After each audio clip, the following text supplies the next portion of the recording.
Hello everyone and welcome back to Agent Nagash, channel dedicated to Age of Sigmar. Now before we start this video, I just wanted to give you guys a head up that unfortunately the sound recording is not fantastic on this one. So essentially what this video is, it's a joint video between myself and Martin talking about Tzeentch and talking about the magic they possess and their magic potential. However, for some reason the recording side of things has recorded my volume a lot louder than Martin's volume. So what this means is that you can still hear Martin talking and everything, but it's quite quiet. So if you are in a busy environment where you can't listen to this on headphones, or you're sort of like in a loud, I don't know, kitchen or something like that, probably best to wait to watch this one a bit later. If I'm completely honest with you, this is better if you've got headphones on, or if you're in like a, I don't know, a quiet place, you're just doing some painting or something, listen to it as a podcast or driving home, then it'll be fine. But if you're in a bit of a loud environment, I would definitely watch this video later. Okay guys, so with no further ado, let's get into the video. Hello everyone and welcome back to Agent Nagash, a channel dedicated to Age of Sigmar, and in this video we are again going to have Martin from Chasing Those Sixes joining us as we explore Tzeentch a bit further, and in particular in this video we're going to be looking at the magic Tzeentch can possess and the magic they can cast. So Martin, how are you doing today? I'm wonderful, matey. What about yourself? Very well, thank you. Very well indeed. Excited to see what Tzeentch has to cast, because like we said in the last video, they're all about magic. It's all about the hero phase, so this is really where we explore their damage potential. Yes, this is the meat and potatoes, you might say, of what a Tzeentch army is going to be giving you. Exactly. And bear in mind just how many things can cast in the army. This is why some armies which do have magic involved in them, but they don't so much depend on it. You can see like your important spells in your battle tome, but you don't really have to worry about everything that is at your disposal. But with Tzeentch, you really need to sort of know the spells inside out, don't you? Yeah, so there's a lot going on. There's lures to pick from. You know, each hero unit has got like their own spell that they possess. You know, you've still got things like endless spells to think about. So yeah, essentially the hero phase might as well be called the magic phase, and it might as well be renamed the shooting phase, because it's where you're going to do a lot of your work. Yeah, exactly. And it's that thing, isn't it? If you don't know the spells and you miss out your opportunity in the hero phase, then you're going to be a little bit struggling, aren't you? Yeah, you're going to miss out on stuff. Yeah, definitely. So what we're going to look at this video is we're going to talk about the two laws we have in the battle tome. So we've got the Law of Fate, which is going to be for your mortal wizards, and then we've got the Law of Change, which is going to be for your demon wizards.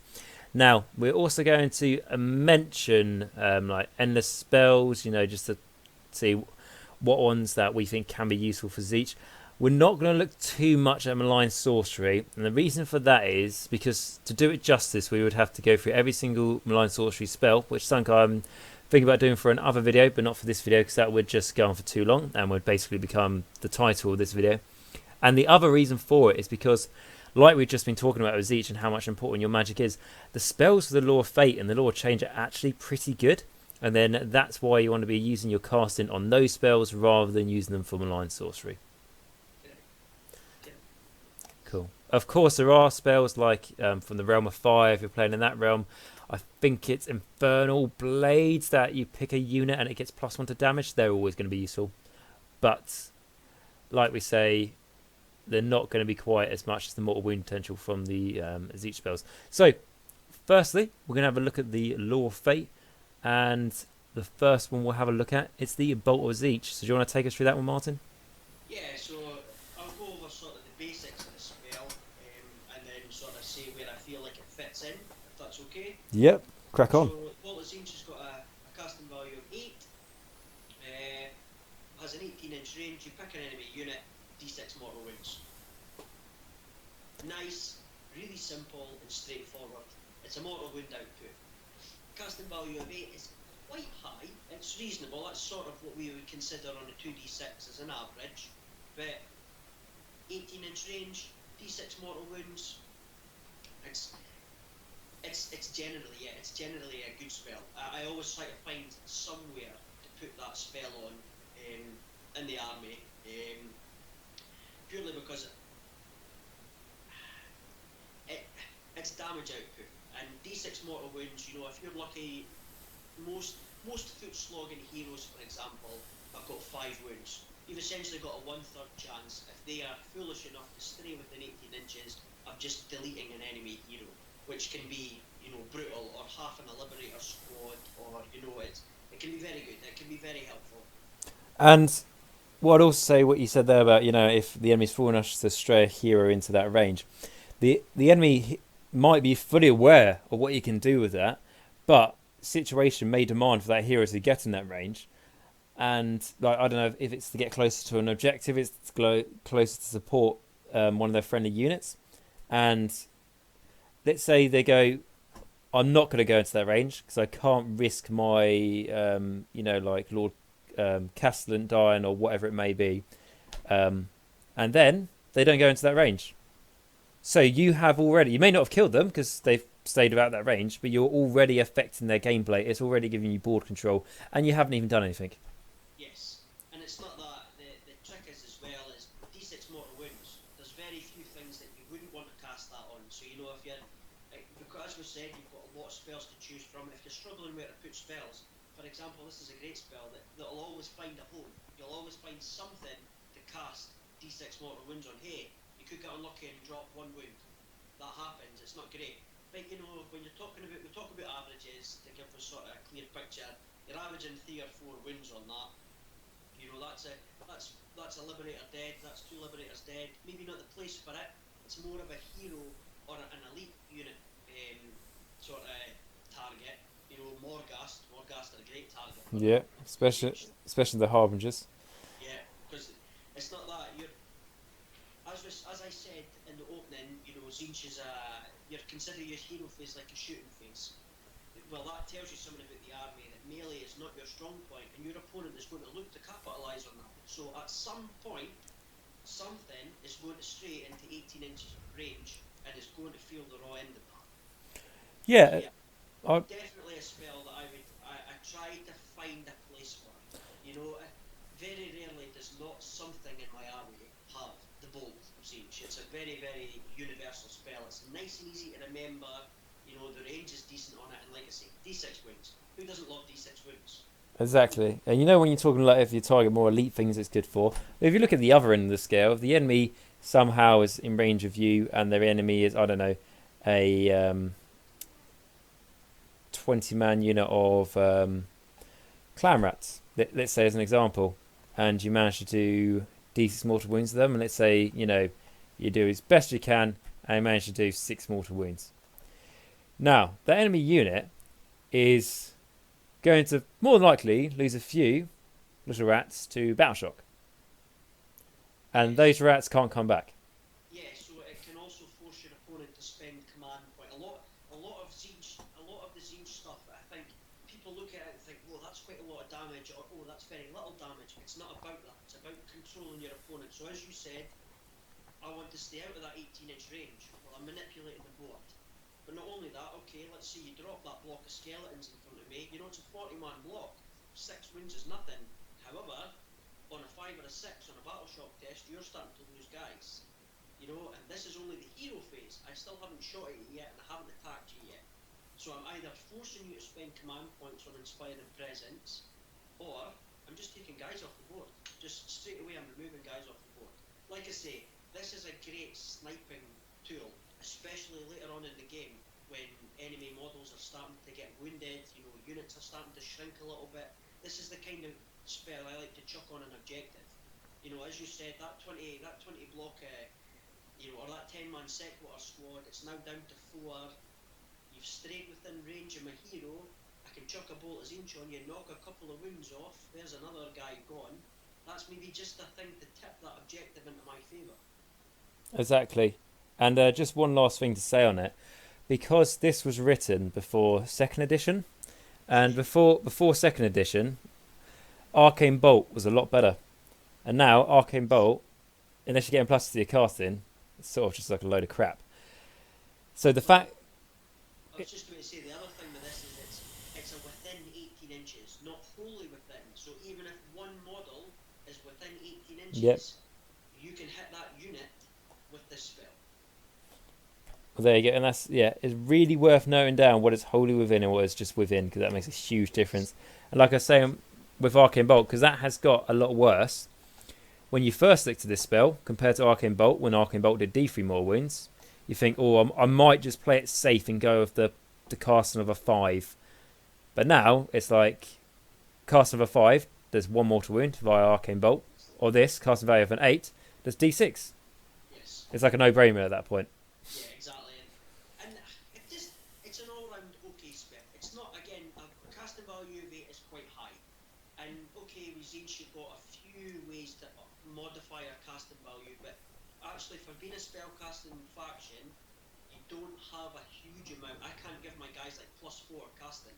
You know, the sort of best I can give somebody on a good day is maybe +3, but that takes a lot of setup, a lot of resources. Is that also... That's a caveat that I would like to make people aware of. Don't bank on everything going off every turn, because a lot of the stuff in here, the good spells, the ones that are sort of staple spells, are quite high on the casting value. And again, I suppose that's to balance it out. You know, if everything cast on a 5, God, no army would be able to stand up to that. Yeah. But in isolation, the Bolt of Tzeentch, very good spell. Try to find something that you can take it on. Definitely. Cool. And then to move on to our second one, in the Law of Fate, is going to be Arcane Suggestion. Do you want to take us through that one? Yeah, so casting value is 7, choose an enemy unit within 18 inches. It can't be a hero or a monster, which is very important. Roll a dice. If it's successful, you basically roll a d3 and you get to pick one of the 3 results. So the first result is it's hopeless. Unit suffers d3 mortal wounds. The next one's drop your weapon. Subtract 1 from hit and wound rolls for that unit. And turn around, subtract 1 for save rolls for that unit. This spell I like, but don't like this overall randomness of it. So it's got a value of 7, so it would be considered about an average cast. Where it falls short, it's a twofold thing. So firstly, you can't target a hero or a monster. So, you know, you've got that, I don't know, some sort of, like the Vermin Lord, running up to you. You hit him with this. You know, you might be able to make it so he subtracts 1 to hit from 1 to his hit and wound rolls, which would make a big difference. It would make you more survivable. You know, if you drop this on any hero, it's going to do some severe damage.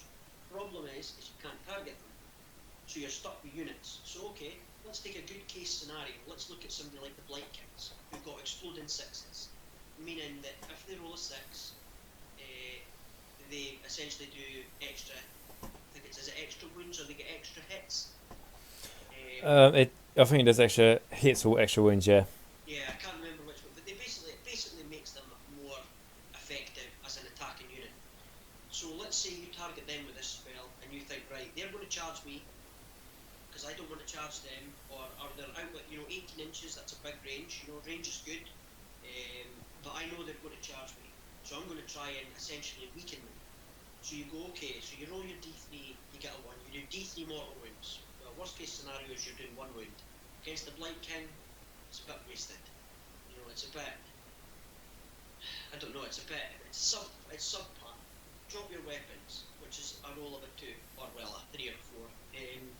Subtract 1 from hit and wound rolls. That's perfect.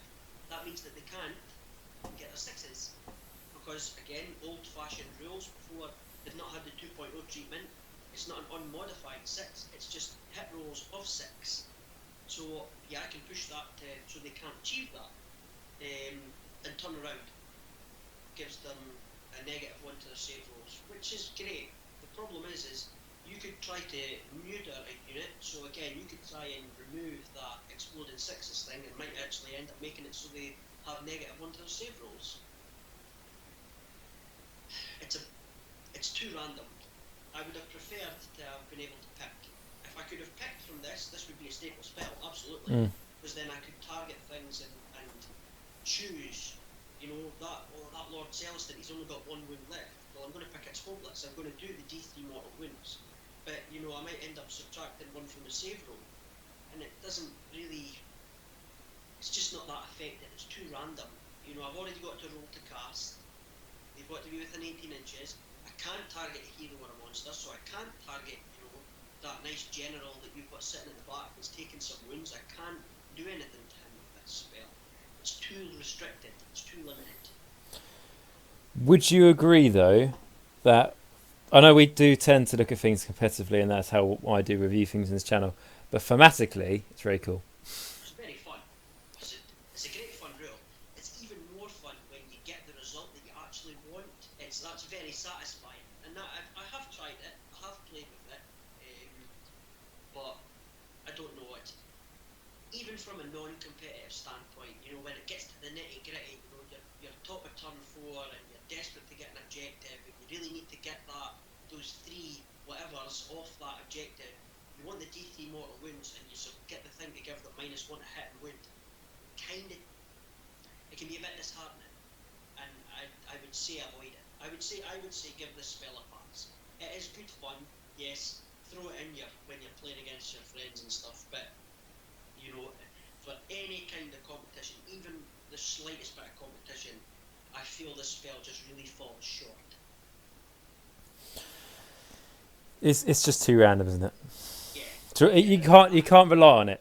That's the problem. Yeah, the randomness just makes it so hard to actually, you know, like I say, you need it to do something, you roll the wrong thing.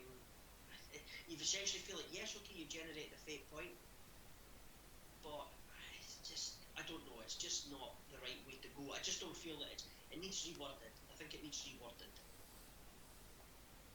Definitely. Even if they made it so I could target a hero model, would make a difference. Because all of the effects against the hero are going to be useful. But you know, against a horde of skeletons, knocking one off their save roll, am I really worried about that? No. I'm not going to win the game from that. That's not going to be the thing that helps tip it in my favour, you know? So, I would say give this one a miss. I think this is not the best. It's not a great spell, it's too random, and it's very limited in what it can actually target. So, I'm afraid I would give this one a pass. Is that, yeah, I'd have to agree. I think for me, like if I was looking to do a Tzeentch army, I liked, you know, like you were saying in the last video, obviously your Tzeentch army, very much like the idea of manipulating your enemy and all these sorts of things. And the name of Arcane Suggestion, to me, the first thing that comes into my head is like, it sounds like it's to control like an enemy model or something, but unfortunately, it's not quite that. I would have actually, I agree, I would have actually liked to have been able to push an enemy unit backwards. Just be able to control the movement. You know, like a Bloodbind for Bloodbound for the Slaughter Priest, yeah. Even like a D6 or a D3 movement, Just that might pull you into range of, you know, my Gaunt Summoner. It might push you out of range so you can't shoot me. You know. Or you might be able to tag them. You might be able to move the enemy unit to tag them into a pink horror unit or something. Even push them out of combat, you know, would be very thematic. It would be very cool, but it would also be reasonably competitive. There would be a place for that. You know, if you've got a guy who runs a super elite army, being able to push and pull them around the board. You know, and again, it's not guaranteed because you still have to cast it. You know, so you can still whiff it and get nothing. Whereas casting value is 7, it's not. You know, I mean, I know that is the average on 2 dice, but as we all know who play Warhammer, yeah, it's not guaranteed. It's still high, and like I say, for Tzeentch, there's not a huge amount of ways innately to actually alter that. Not from the lore of Fate's perspective, because it's the mortals, and they don't have command abilities that allow them to increase their casting values. So it can be, without looking at endless spells, it can be very difficult to actually modify their values. Yeah, exactly. But unfortunately, it's not as good as we would like to say it is. So moving on to the third one, which is going to be Glimpse of the Future. So let us know about that one. This is better. This is a much better spell. So Glimpse of the Future, casting value of 7. Only one of your wizards can attempt to cast a spell per turn, which I think is silly because, you know, the rule of one's been around for a long time. Basically, you roll a dice and you add it to your Destiny dice pool. So, well, that's a pretty staple one then, isn't it? I imagine. Yes, this is an excellent spell. Casting value 7 is quite high, but there's no range, so it doesn't really matter about range or whether you're in combat or picking this unit or picking that. It just works. If it goes off, you get a Destiny dice. you will always find use for a Destiny dice. It doesn't matter. A lot of people say, oh, it's only helpful if you get a 1 or a 6. No, it isn't. If you get a 4, it can still be helpful. That's still a hit, or that might be the thing that saves you on that battle shock test. Definitely a fantastic spell. Again, like Bolt of Tzeentch, it's not complicated. It doesn't have a huge amount of randomness. It doesn't have a lot of variables. It's very simple, easy to follow, and most of the time you're going to get something that you can use from it. So yes, I would say definitely, if I run Mortals, and I usually run a Gaunt Summoner, which is a Demon and Mortal. Also, he can take from the Lore of Fate, change, or I'll use the Cursling. I like to give one of the two of them this spell, because again, it doesn't target anything, so it doesn't really matter about ranges or if you do damage or any of this kind of malarkey. It just gives you a fate point, so you get a fate point and you get a Destiny dice. This spell is a win-win, definitely. So in those circumstances, would you say it's an auto-include? Ooh, very close. Very close. Yes. As close as you can be a lot of the time. Essentially, yeah. So Okay. it's difficult to auto-include because Lists are so variable and everything else, and because not many of the models cross over. So Archeon, for example, if you include him, because he's got the demon keyword and the mortal keyword, he can take a spell from each lore. Mhm. The only other one that I can think of that can do that is the Gaunt Summoner, because he has the mortal arcanite and the demon keyword, meaning he can take one spell from each lore, whereas everyone else is either mortal or demon. So, but yes, if you've got two people with access to the Lore of Fate, that's definitely one of the top contenders. but again, is it very much the case of, because it's custom A7, so it's not particularly low. It's one of those ones where don't guarantee firstly that you're going to get it off, in the sense of don't be chucking away your Destiny dice because you think, oh yeah, it's fine because I can just cast this every hero phase and guaranteed. Yes. And the other thing as well is it's still random. You could still roll a 2. And 2s are not particularly, but essentially 1 in 6 is what you want. 1 because it lets you pass battle shock tests immediately, and the 6 because it's great for casting spells and running and all this kind of malarkey without spending command points. 2, 3, 4, and 5 are okay. They're perfectly fine, and you will find useful. Good for charging, I imagine, sort of guaranteed charges. Charging, even still casting spells. If you take a 5, you still get to roll another dice. If someone's got a casting value of 7, you only need a 2. Yeah, exactly. It's still uses for them, absolutely. But I do like this rule. It has no negatives to it. There's no randomness to it, in the sense of that if it goes off, it might not give you what you want. You will still find use out of that Destiny dice. It's not like Arcane Suggestion, where it might do a wound on your opponent, where actually you wanted them to have less of an armor save to guarantee some damage. Yeah, because if it's a massive block, it's like just killing one of them is not going to make a huge difference compared to the rest. And that's where this spell is great. Okay, it doesn't inflict any damage, but again, this is the mental game that we're talking about. Well, now you've got, we know he's rolled another 6 on the Destiny. He's got another 6 in his Destiny dice pool, or a 5. Jesus, that means he's going to make a spell go off. Yep. And now the opponent's got to decide, well, do I try and unbind it? Do they spend their unbinding rolls on unbinding Glimpse of the Future or Bolt of Tzeentch? That's the question. Do they stop you getting damage, or do they stop you guaranteeing a dice roll later on down the road? And that's... Then you start playing the mind games, don't you? Yes. There's very few armies that can actually unbind as much as Tzeentch can cast. I think Legions of Nagash is one of the only armies that can actually keep up with the spell casting. But again, even then, their unbinding potential is limited. So...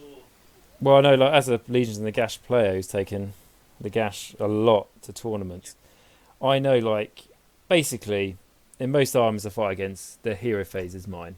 The opponent can do very little about it. I play against a Skaven army that can cast 13 spells, and I manage to unbind every single one of them. But Tzeentch does always give me a run for my money, and it works both ways. Nagash gives Tzeentch a run for the money, because at that sort of moment, when you're playing against a Tzeentch army and you've got Nagash, or you're a Tzeentch army and you're going against Nagash, you almost do like a tilt to your hat to your opponent to know that this is going to be a challenge. For a hero phase that usually you and your opponent always dominance against all the other armies, you finally... Exactly, now you've finally got a challenge. And it's a huge... And like the beauty about having like a battle of the hero phase about casting and unbinding, it's almost like it's like a bonus round. It feels like, you know, like you're having this huge decisions being made in the hero phase before we naturally feel like the game starts. Yes, it puts a lot of pressure on. You know, you don't want D6 mortal wounds, or you don't want that unit, you know, being hampered in any way. Or yeah, and I think it's great. I armies like Stormcast, like original sort of vanilla Stormcast, who have no hero phase, because it's like, to them this is the worst nightmare, because they're just going to sit there and get pummeled by spells, because every time one goes off you are benefiting. And again, Glimpse of the Future, it's a spell that just gives you something for nothing. You know, it costs you a cast. It's all. all... You don't get it in fight.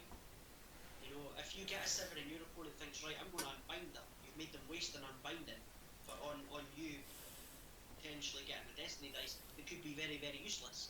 You know, so it's always going to be useful, that spell, isn't it? yes, it's a great game player, which I think for Tzeentch is very fitting. And if your opponent makes you go first, so they're not close up the board enough for you to do all your offensive spells, is the one that you can go, right, well, I'm going to use the Destiny dice to help me cast a spell for something else.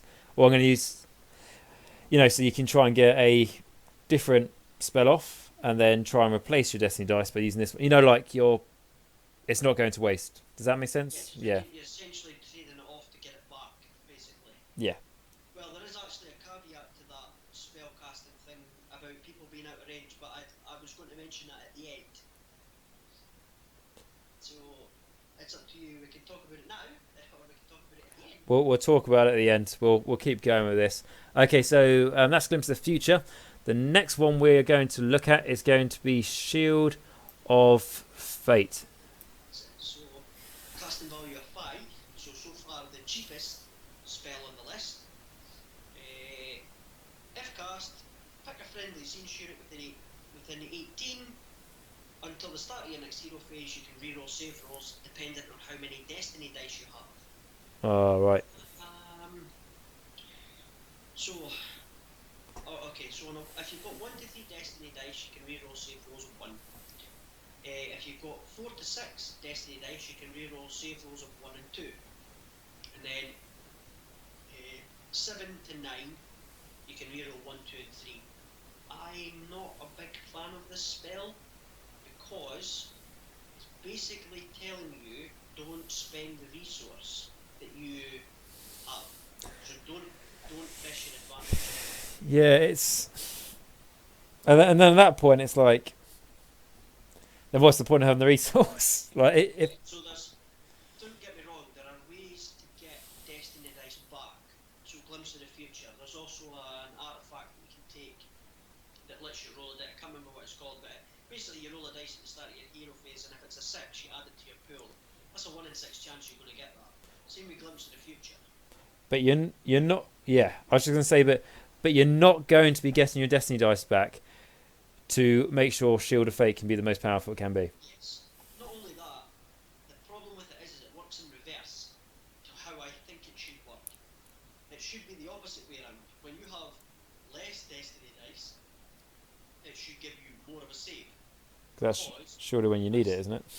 As the game goes on, when this becomes useful is when you're getting attacked in melee, and you don't want to be in melee. If you're a Tzeentch army, you really don't want to have to rely on this, because you don't have a great save anyway. You know, the best saves that you've got are in your heroes, and they're usually 4s. So, top of turn 1, you don't really want your heroes to be getting attacked, and you have to... Something's gone wrong, hasn't it, at that point, a little bit? Yes, but the other thing as well is you have to cast it. So if your opponent gets turn 1 and Alpha strikes you, this spell is useless, because it won't take effect until your turn comes around, and then that'll be the end of the turn. And then if you get first turn, you have to spell. It's too dependent on you not using your Destiny dice, and the wording's wrong. If it said cast Shield of Fate, and you get this for the turn, then yes. But until your next hero phase means that because you have to wait to cast, and it has to be your turn to cast. If your opponent goes first, that's pointless. You just wasted a spell, basically, because you won't get the full use out of it. No. Yeah, it's Cast of A5. You know, if it was Cast of A7, then I think we could say more negative things about this. But 5 is okay, yeah. There's worse, yeah. It's not the most expensive spell out there for sure. Definitely not. what is it again? If you don't have all your Destiny dice, So if you've got, is it just rerolls of 1? so that's the thing. If you've got nothing, you get nothing. So you know, if you rolled your 9 Destiny dice and you got 4 6s, and you burn through those 4 6s, you know that's you down to what, 5 dice. Yeah. You're at the midway point. You're only re-rolling saves of 1 and 2.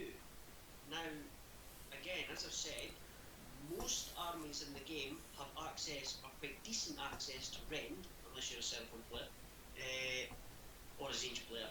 We don't have huge amounts of Rend in our army, so like on the mirror match, that's kind of not really any great, because I don't know, if it was maybe 1 to 3 gave you save rolls of 1 and 2, 4 to 6 gave you 3 and 4, and 7 plus let you reroll all failed save rolls, then yes, this would be it. It would still be not that great, because it's still asking you to not spend your resource. However, it would have more of a use then. But being able to save reroll saves at 3 and under, at maximum potential, I mean really, you've got a 10-man pink horror squad. You know, if your opponent dumps like 40 skeletons into that 10-man pink horror squad, reroll and save rolls of 1, 2, and 3, it's not going to make a blind bit of difference. No. That squad is going to get deleted, you know. So, nah, I give this spell just a pass. You know, Arcane Suggestion is a bit of fun, maybe not that great, but Shield of Fate, I've never used it. I've never even tried, because it's just not got the potential to do anything significant. Yeah, and like we say, Tzeentch, you're casting a lot of spells in your army, sure, but that's because Tzeentch needs those spells. See, it's not like you have like a free slot, really, do you, to try this out? Yeah, so you know, if they're a demon, they can only take 1 spell. You know, if they're immortal, they can only take 1 spell. So if you're taking Shield of Fate, what spell are you giving up? That's it, isn't it? And that's you know, I think Tzeentch suffers with that more than any other army, because not only are you talking about that in your battle line and your heroes, you know, and what other units you can take, you're also doing that in your spells. And a lot of spells are situational, so you know, Tzeentch is very good in that sense of that, you know, the Gaunt Summoner's got a spell that targets hordes, and like the Lord of Change has got like an elite hero killing spell, which is great.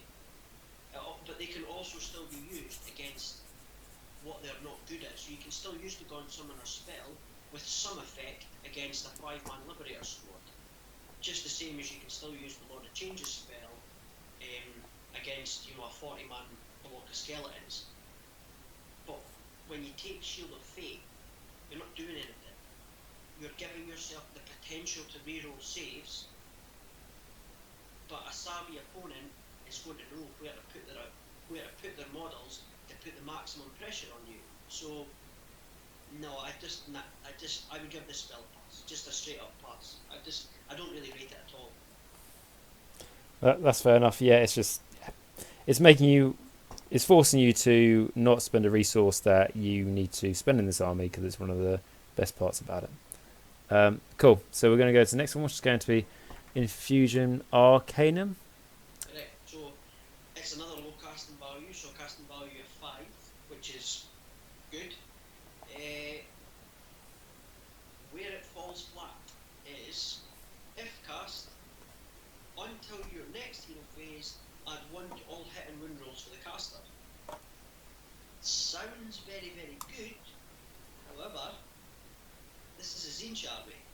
The only things that can take this are the Purrsling, the Gaunt Summoner, the Magister, and the Ogoroid Thermitage, and Demon Prince. Shaman.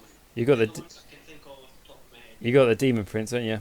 Oh, and the Demon Prince, sorry, as well. And you could say Archeon as well if you really wanted to get technical. But Yeah. generally, those people don't want to be in combat. You know, on the Ogoroid, for example, this is a decent spell. Giving him +1 to hit and wound is quite decent because he is quite a melee-centric character. Even on the Purrsling, this is okay because he's quite dangerous in close combat. On Archeon, by the way, if you take Archeon, this is a must. This is like a genuine spell that you need to take because making the Slayer of Kings hit on 2s is brutal, and it makes Dorgar more effective as well. So that's where this spell shines. However, I take the Gaunt Summoner because I like his abilities. Making him hit and wound on +1 is not that great. So I would say this is a middle of the road spell. It totally varies on who you take and what your playstyle is. I'm demon heavy, I like ranged, I like casting lots of damage and spells. I don't find particularly great use out of Infusion Arcanum. However, I do intend to have a little bit of fun with Archeon.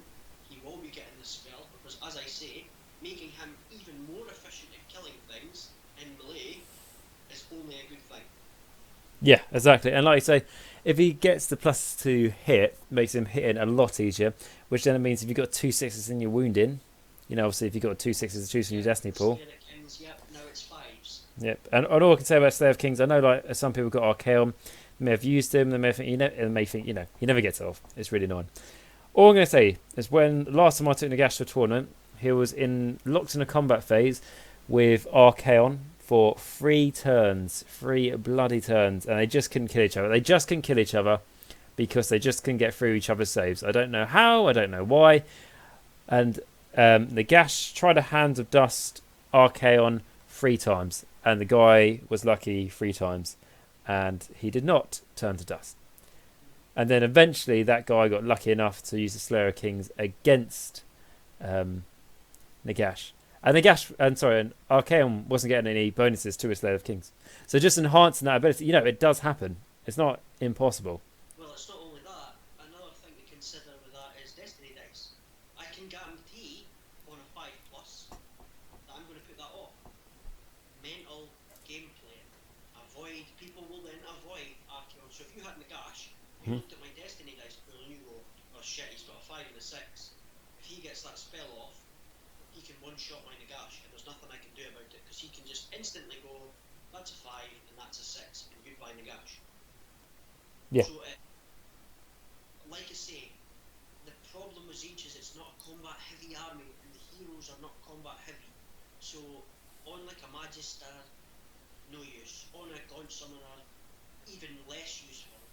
Ogoroid and the Purrsling is quite good, because especially in the Ogoroid, because he's one of the few combat sort of orientated heroes that we have for Tzeentch. But yeah, Archeon. If you're running Archeon, that is the spell to give him, because like I say, making Dorgar more effective, making the Slayer of Kings more effective, on a casting value of 5 is good. Very good. And it can be very demoralising for your opponent when they roll them double 5s, you know, because they've got their +1 to hit, and whatever they're attacking just evaporates. Yeah, well, exactly that. Like I said, on a Demon Prince would be good, but I'm trying to figure. I don't know if the Demon Prince got the mortal keyword. He does. He does. He does. He's pretty good, the Demon Prince. Like, he's not bad. But in a spellcasting army, he's not very good.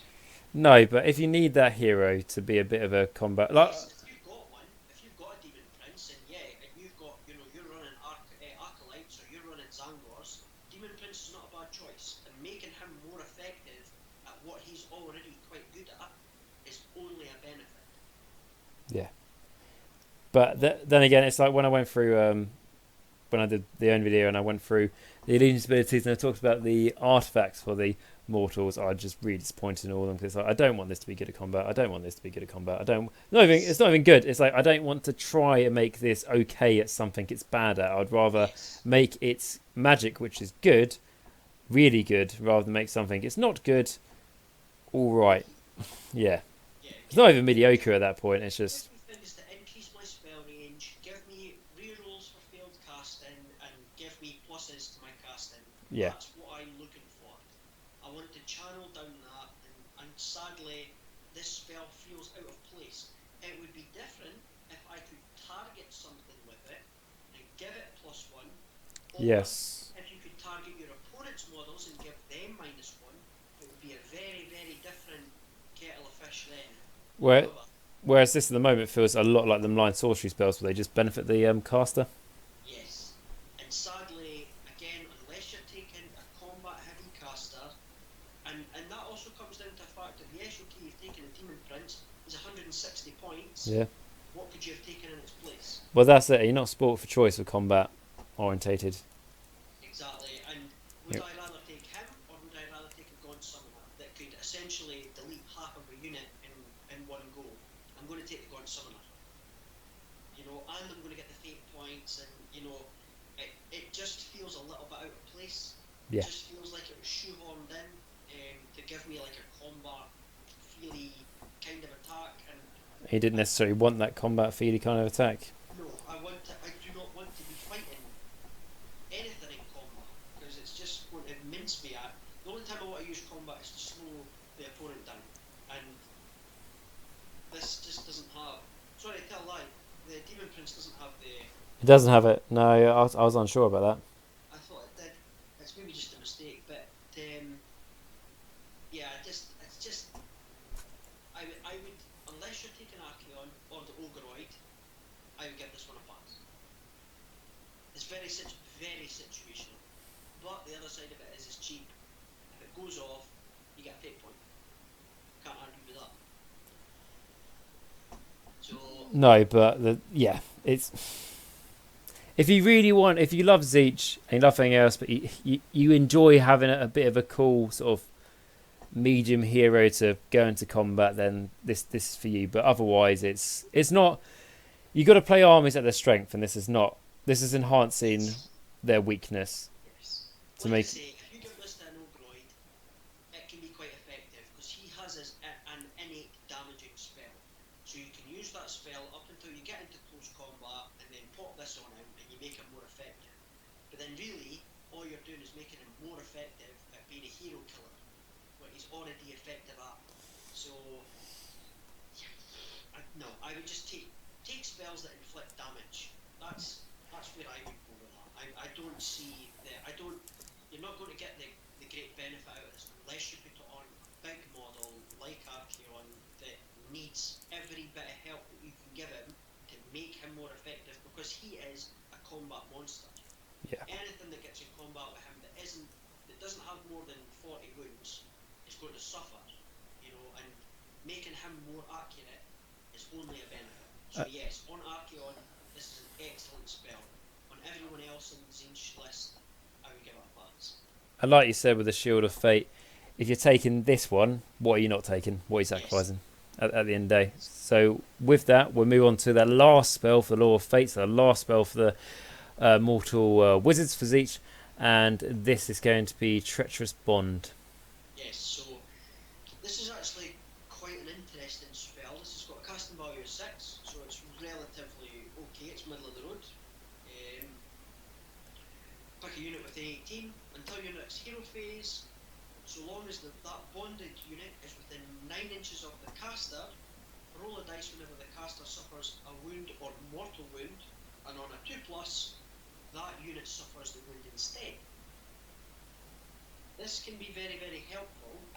I've taken this before on my Gaunt Summoner, which can be very handy because he is quite a soft model, and being able to pass those wounds off onto, say, for example, a Pink Horror unit, well, it's quite good.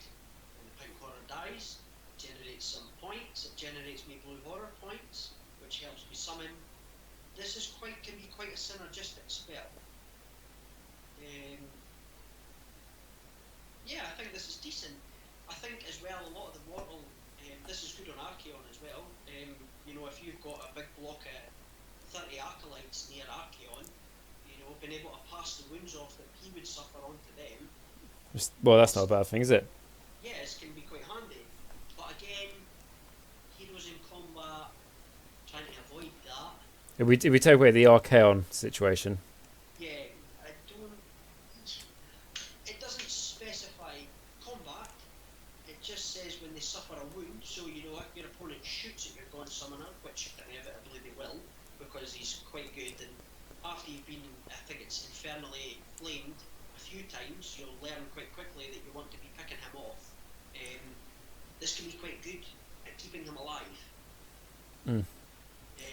Especially if you take a wee block of 5 Chaos Warriors. Yes. The reason for that is when you pass the wound off onto them, they get a 5-up mortal wound protection save with the rune shields. So if you get mortal wounded, you know, somebody casts a spell at you and it's going to mortal wound you, you roll a 2-up for every wound that you take, and for every 2+, you pass it on to them, or they get a 1/3 chance to just nullify that wound. So that's something to consider. But yeah, the best guy for this is, the best sort of candidate for this is the Gaunt Summoner, because he will be a target. Yes, it's decent. The casting value is 6. It's not horrendous. It's not. It's achievable. Yeah, it's reasonable. Yeah, it's kind of a middle of the road spell. It's quite circumstantial. If I know that I'm playing against a horde heavy army, I usually won't take this. I'd rather take an ability to do some damage.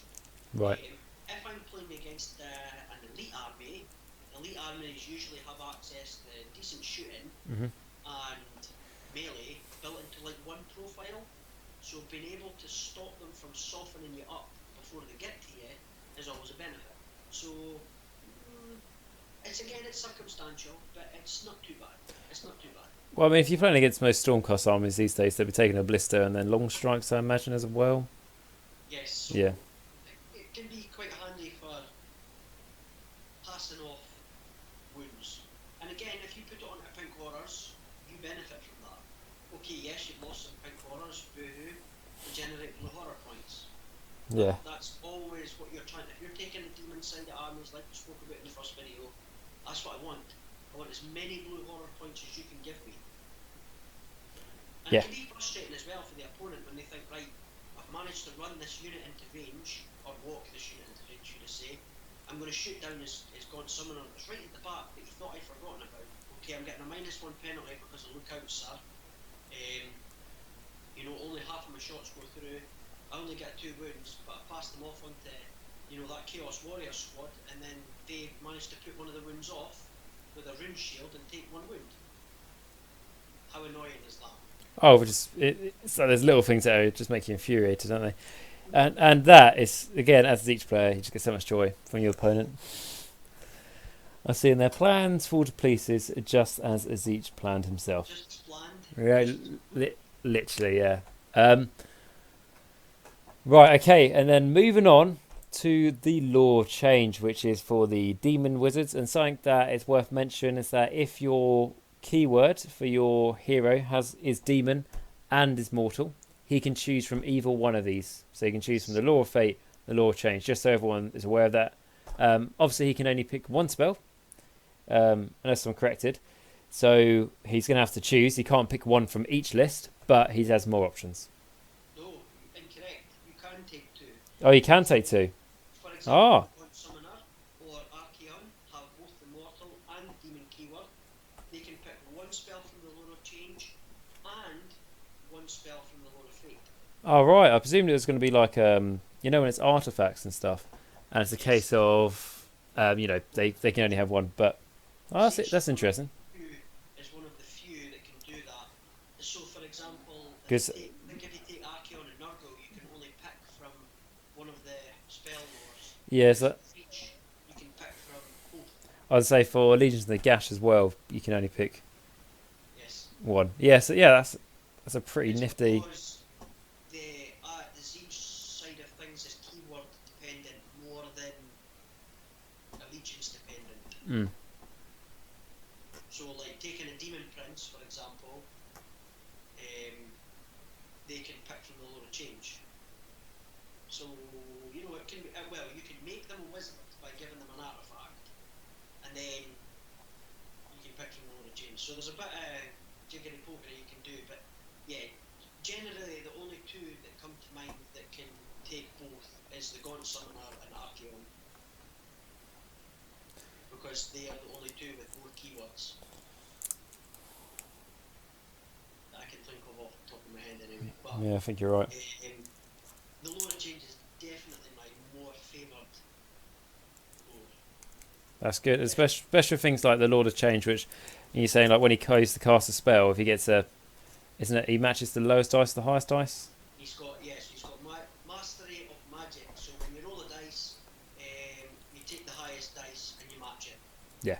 Well, Like, so that means that a lot of these spells can be getting off more regularly. yes, quite easily. In fact, you know that 8, you've now got a 50% chance of casting it. And if you use the Destiny dice, Yeah, you only need 1/4. yeah. You know, so yeah, the Lord of Change is definitely a more aggressive playstyle, which is what I favour. I favour the more aggressive playstyle than the conservative playstyle. Exactly. So They didn't get very creative with the first spell. no, Bolt or Tzeentch, that's exactly the same. Now, I can talk about this sort of differently. Is that because of the? Lord of Change to the Lord of Fate, because Pink Horrors, as a battling unit, are wizards, and they gain access to the Lord of Change. What's really, really annoying is when my 10-man block of Pink Horrors get that spell off, they do D6 mortal wounds, and then in the shooting phase, they proceed to shoot you and drop another handful of wounds on you. And that's in one turn. So what it ends up becoming is it ends up becoming a, who do I give what spell? Because I can only cast it once, Yep. and if I give it to 3 casters, I'm not going to get the maximum benefit out of it. However, I also don't want to just take spells for the sake of taking spells. So this is a good spell to always put on a Pink Horror squad. Always, always, always. At least one of them. Because as long as you keep them on the opposite side of whomever else has the Bolt of Siege, you will always have an option of where you want to cast it. But again, it still has a high casting value.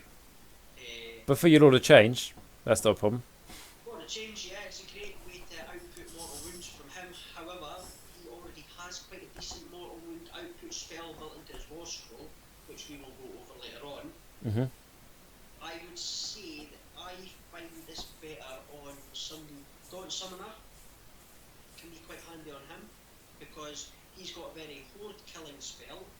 You'll find that most of the units that target him are going to be the units that pour on at the back, which are 90% of the time an elite unit. Yep. So chucking this against, you know, is it Crypt Flares, the big bat? Yeah. Oh, a Terraghost.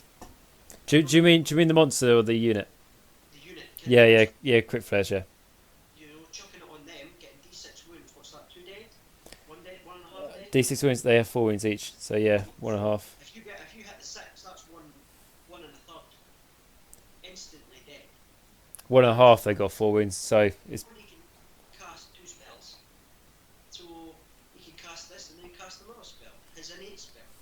You know, so yeah, I like say I said with the Lord of Fate, I like the Bolt of Siege. A lot of people don't rate it because it's got quite a high casting value, but when it goes off and you know you get a 4+, it can be a real bugger. You know, it can be hard to mitigate that damage. You know, 4 wounds. Nobody wants 4 wounds, especially on a hero or on an elite unit. That can be seriously crippling.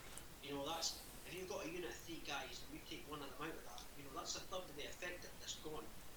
Especially if I compare it to like a new released army, so like the Cities of Sigmar, and I don't think the Cities of Sigmar are going to be dominating the tournament scene. However, but I was just going to say, there's a lot of they have a lot of support heroes that have only got like 5 wounds. Yes. So Stormcast. All the foot slogging Stormcast heroes they I can think of have 5 or 6 wounds. Mm. You've got a 1/3 chance of killing that Lord Relictor that's been teleporting units about the board. You only need to be within 18, and you can still cast and move. So it's not like there's a penalty. Because you cast before you move, there's no penalty to what you did last turn. Yep. So, like I say, we Pink Horror Squad, moving up the board, you know, how many times you get halfway across the board, and 18 inches is more than enough. You can still cast this out of combat. There's no restriction on who you cast this at. So even if you get stuck behind a block of, Sequars, you can still cast this at that Lord Arcanum that's hiding at the back. And there's no restriction. There's no lookout, sir. There's no, oh, you can't do that because you're within 3 inches of an enemy model. You can cast this freely. What comes down to the benefits of shooting. Well, sorry, the benefits of magic over shooting. Yep. So having, 3 Pink Horror Squads, having one of them know this spell, maybe even 2, plus a Gaunt Summoner, that's a lot of, danger areas that you've got to avoid as an opponent. You do not want your hero within range of this spell. And it's board control, isn't it? Even on Archaon, if he couldn't mitigate those wounds, and you get D6 wounds against him, you've almost cut a third, you've cut slightly less than a third off if you get a 6. That's deadly, seriously deadly. I usually average a 3 or 4 with this, which is still good. That can take a hero, cut them down in half, and then force your opponent to go, oh no way, I'm not leaving him standing here, and run in the opposite direction. But what your opponent's forgotten about is you just ran him into my Pink Horrors now. They've got the same spell, so next turn I'm just going to cast it off them. So yeah, Bolt of Tzeentch, I really do like it. I like the fact that I can put it on my Pink Horror Squads, and I can basically have a mobile Mortal Wounds platform. Yeah, and like I say, you do it on with the Pink Horrors, then they do a bit of shooting, and then they charge in, and then they bog down the enemy. The enemy's a bit weaker at that point. You know, it's just... Again, you're not looking to delete units with this. This isn't like the, I've killed off that whole squad of, Liberators. It's just chipping away. Every turn, your opponent will get sweaty when you say, right, it's time for me to start casting spells. Because they just know that if all of your spells go off, or even half of your spells go off, you're handing out, a good 5 to 10 mortal wounds, and they can't stop it. No. And again, do they unbind this, or do they unbind a different spell? And it's another question, isn't it? The more decisions you make your opponent make, the more likely they're going to make a mistake, and then you can capitalise on it. If your opponent to make a mistake, the more chance that they're going to make a mistake. And then you can massively capitalise on that. Yeah. So that's good. So yeah, so same spell, but because it's been cast by demons, it opens up vast more opportunities. I would say so. The Bolt of Tzeentch is better for demons. Would you agree? Is that? Yes. Yeah. Yes. Yeah. So when we're talking about synergies and stuff, you spoke about the Lord of Change casting it. Well, I wouldn't cast it off him, but you spend a command point, gain access to his Beacon of Sorcery command ability. Every demon, Tzeentch, wizard within 18 gets +1 to cast. That still benefits Pink Horrors. That still benefits the Gaunt Summoner. Mm-hmm. So, now it's casting on a 7. You've got Destiny dice to think about. It's a good way that if you know you need to get wounds off on someone, if you guarantee that as a cast, you're guaranteed to get 1 wound. At least 1 wound. And sometimes that is the difference between killing that unit or taking that objective. So being able to just cast something that does damage, and that could potentially do a lot of damage, D6 is nothing to scoff at. It's quite reasonable. I do, yeah, definitely better on the demons. And if you're taking Pink Horrors and you've got a block of 3, if you've got 3 as your battle line, one of these units, it's a must take. Definitely a must take. Cool, right, okay, and then moving on to the second one, which is actually going to be different to the ones we've already read. And this is going to be Treason of Tzeentch. Yeah, so it's got a casting value of 5. So low, so that's... The battle tome, it's now outdated because it's now been FAQ'd. Okay. So I'm going to tell you what it's new, again, just in case anybody's reading along with the battle tome or There's a high chance of that. Tzeentch, you need to get the errata because this has been changed drastically. So it's a casting value of 5. pick an enemy unit with 2 or more models within 18 inches. Roll a dice for each model in that unit you picked. Suffers 1 mortal wound on 6s. The sort of last caveat to that if there's only one model, if there's only one model remaining in that unit, it can't kill itself. So you can't, you know, I don't know, you got 10 skeletons, you roll it and you get, let's just say you get 10 sixes. I know it's not going to happen. You get 10 sixes, you can't. You'll only ever be able to do a maximum of 9 wounds because there must be at least one model left standing. Yeah. So, And it's like when you've got the Gaunt Summoner spell as well. If you're comparing them directly.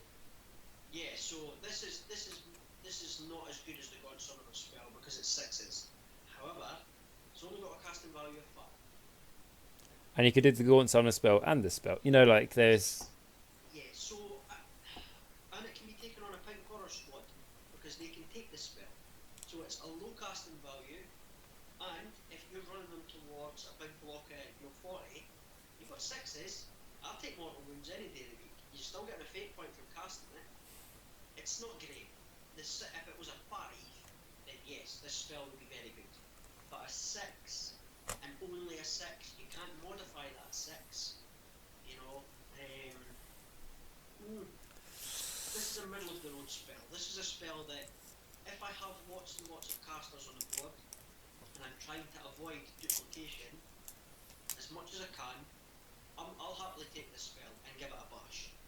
If it goes off and it goes well, it can do a lot of damage. You know, even if you're rolling it against 10 models, a couple of 6s, you know, that's a fifth of that unit gone.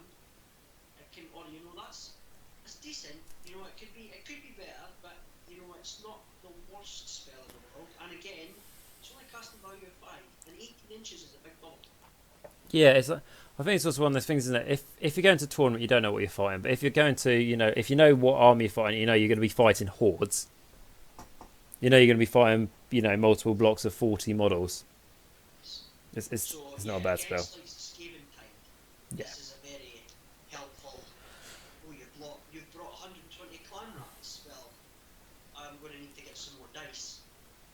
Yeah. Oh, if it's just, yeah, or if even it's just like, you know, your plague monks, and it's like, well, I like to see that acid blood hit me from all the way over there, 18 inches away.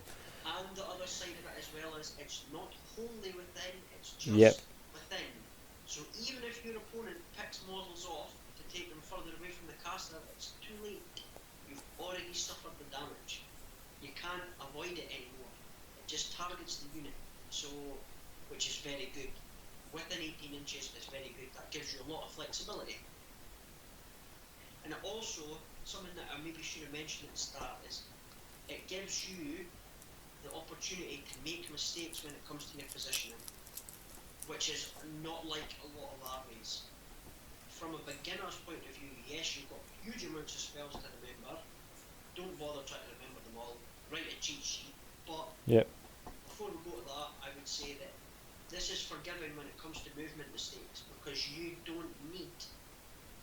You have an 18-inch range on most spells. 18. I call it the sort of the death bubble.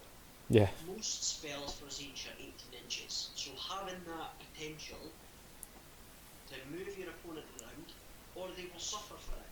You can target anything with this. It's non-specific.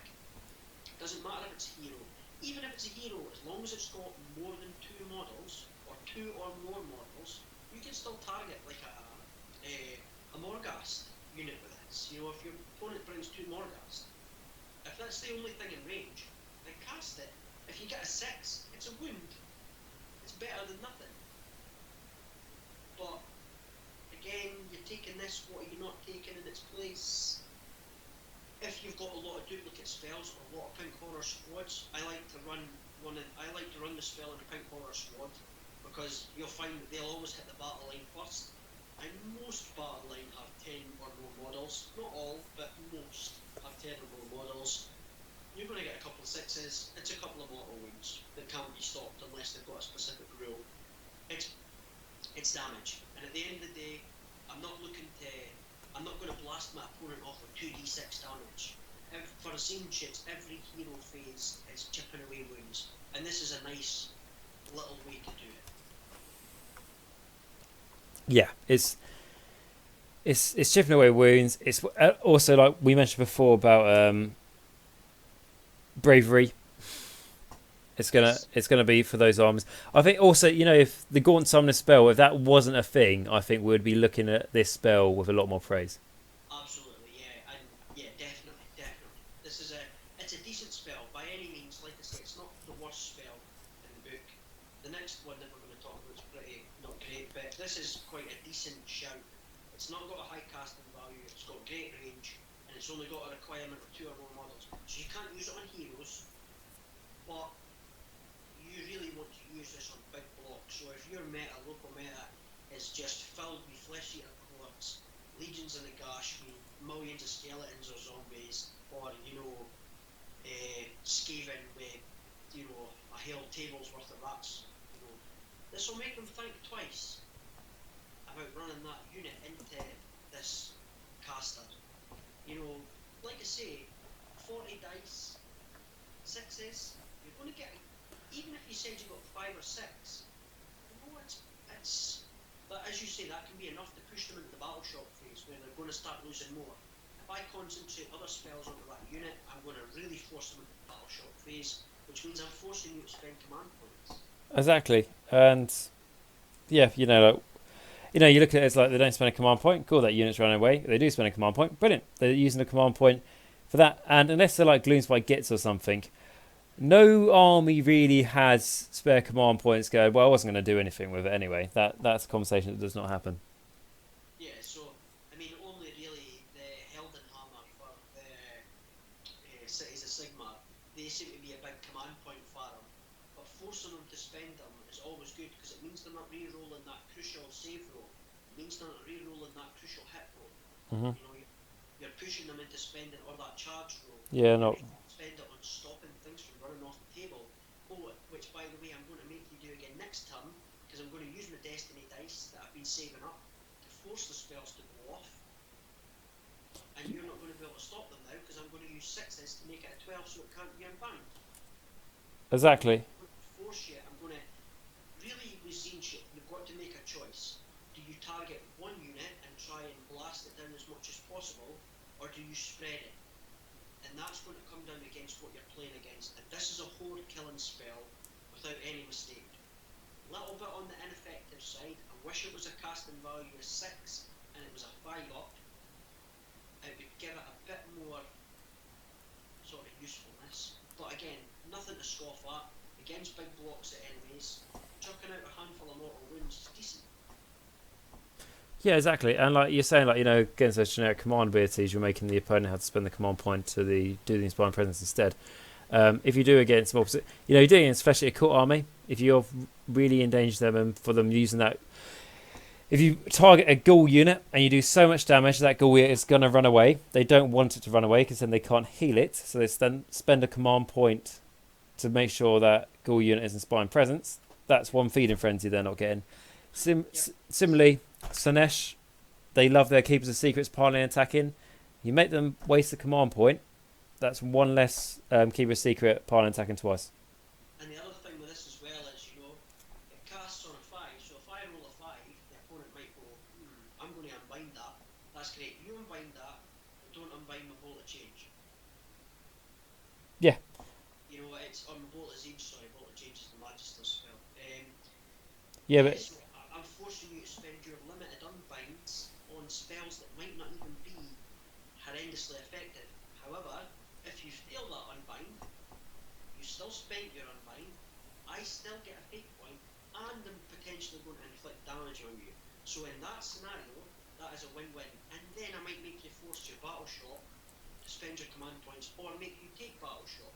You don't lose in that situation. And again, it's not about, I think that's the thing, a lot of forums and stuff kind of isolate spells. It's very difficult to isolate these spells and say, yes, they're great, because you're not taking them as an individual spell. It's part of the army, it's part of the playstyle. yeah, exactly. Right, I think we've talked enough about that one. So let us move on to, for one that we said that it wasn't going to be that amazing, let's move on to Arcane Transformation.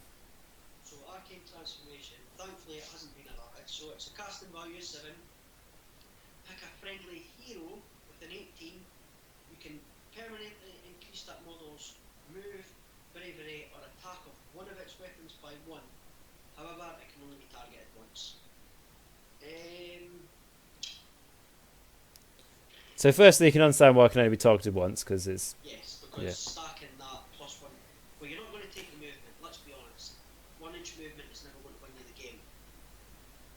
You're probably not going to take the bravery, unless you're being targeted by like a bravery assaulting army, you know, like the Night Hunt that have a lot of negatives to your bravery and stuff. Really, on heroes, not that great. The +1 attack is great, but you can only do it once. So if that model's got multiple weapons, you can only pick one of its weapons, and you can only pick that model once. So I'm sad to say that this isn't very good. It's far too restricted. If you're playing Tzeentch, and when you do play Tzeentch, you'll find that you're not hero heavy. Not only that, okay, it doesn't specify that it has to be a melee attack, so you could cast this on your Lord of Change if he's got the Rod of Sorcery, and, you know, give him +1 attack to his 2d6 attacks, but it's also a 7. It's quite high, and only being able to pick a hero unit is another hindrance. If this said, pick any unit, that would be a different kettle of fish, because I could target a different unit every turn,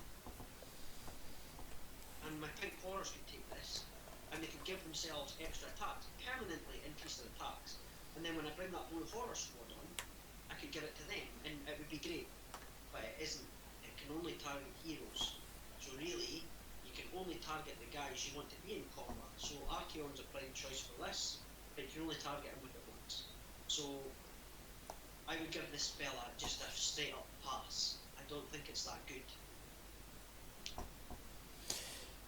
Yeah, well, to be fair though, we haven't came across many of those so far in the lists of, you know, straight up passes, so there's always going to be some misses there. So let us move on to the next one then. So this is going to be Unchecked Mutation. Yeah, so this is had an errata, okay, so I'll read up to the point that it changes and then I'll switch over to the errata. So again, this is just for people at home. So it's a casting value of 7, it's got an 18-inch range. Basically you pick a unit, and that unit suffers D3 mortal wounds, so it's just straight up D3 mortal wounds, which is okay. And then what you do is you roll a dice, and for every 5 or a 6 you inflict a mortal wound, and you basically keep doing that until you don't roll a 5 or a 6. I can't remember, there's a death, it's Arcan's ability that's Curse of Years. Yeah, you roll the 6s and then you roll 5. Well, this is the sort of the idea that you roll a 5 or a 6, you get to do it again. It's a bit like the Maw, isn't it? You know, for the Yes. yeah. Yeah, so I'm not a massive fan of this spell purely because of its casting value. So D3 mortal wounds is fine. Casting value of 7 is okay, but it's quite unreliable. Firstly, you've got to get it off. So let's say you get it off. Let's say you get an 8 and it isn't unbound, and you cast it freely. So you do D3 mortal wounds. Well, you only do 1. So against a horde unit, this isn't very good. And against a hero, it's not very good. Against an elite unit, it's not that great. It doesn't have enough punch. If it was that unit suffers 3 mortal wounds, just straight up 3 mortal wounds, probably would be a lot better, because then you're guaranteed to do 3 wounds for a casting value of 7, which is quite reasonable. Yeah, and it is reasonable, but you know, like when you say like it's quite hard to cast and it costs phase 7, it's like, of course your Lord of Change can cast it because he's a really good caster, but Yes. like you mentioned earlier, he can only cast, is it 2 spells? Yes. Yeah, you know, he's the spells you really want to get off in your army that he can cast. It's only 2. Basically. Yeah, you got. I would have preferred this maybe if it had stayed D3, if it said you roll a dice on a 2, and then it went to a 3, and then a 4, and then a 5, and so it sort of scaled. It would maybe be a wee bit better, because you would be able to pick on heroes with this. You know, 18-inch range again. You know, 18's the magic number. Mm-hmm. It's decent. It's just too unreliable. I mean, casting value is 7. Do I want to spend Destiny dice on this? Not particularly. Who do I target with? I mean, I can't drop it into a clan rat horde because, let's be realistic here.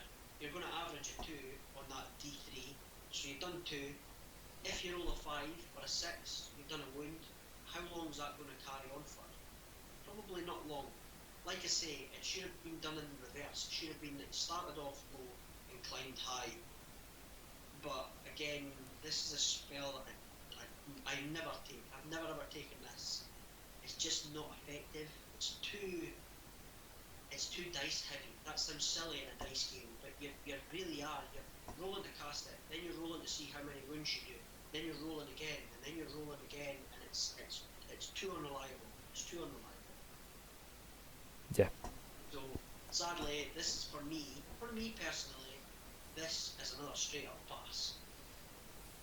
Cool. Right, well, we'll move on to the next one then. And the next one is, I think even if you're not a Tzeentch player, you've probably heard of this one. This is the one where you go, oh, the last few weren't very good. Well, here you go. It's made up for with this one if you are taking a lot of demons. This is a horrendous spell to use when you've got fold reality. Take us away. This has to be the most cheesy spell that Tzeentch has got access to, first and foremost. So firstly, it can be cast on a 7. If successful, pick a visible, friendly Tzeentch demon unit within 18 and roll a dice. On a 2+, return that many slain models to the unit. This is the most infuriating spell that your opponent has to deal with. So it's got a value of 7, so it's sort of middle of the road. It's reasonably high, but it's it's not the worst.